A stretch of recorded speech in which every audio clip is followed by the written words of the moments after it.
AC கேபிளே வாங்கி போட்டோம். அது வந்து 250 வோல்ட்டு 6 ஆம்ப்ஸ் வந்து அது கரண்ட் எடுக்கும். அதனால் எந்த வித பிரச்சனையும் கிடையாது இதுக்கு. அதனால் மெல்ட்டும் ஆகாது. இது கம்ப்யூட்டர் கேபிள். இது சாதாரண எலக்ட்ரானிக் கடையில் நீங்கள் வாங்கலாம். இதுதான் சைக்கிளு. இதோட ஃப்ரண்ட் வியூ. இது அலாரமு. இந்த சுவிட்சை ஆன் பண்ணோம்னா அது ஆன் ஆகும். முன்னாடி ஃப்ரண்ட் லைட்டு. இது ஆஃப். இது மீடியமு.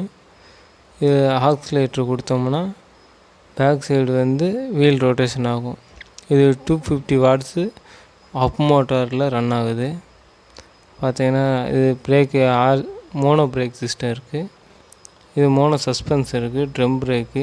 இதுதான் பேட்ரி. இதுக்குள்ளே தான் நாங்கள் நியூ பேட்ரி இன்ஸ்டாலேஷன் பண்ணியிருக்கோம். இது கண்ட்ரோலரு. இது பேட்ரியிலேருந்து எல்லா சிஸ்டத்தையும் கண்ட்ரோல் பண்ணோம். இது அப் மோட்டார்.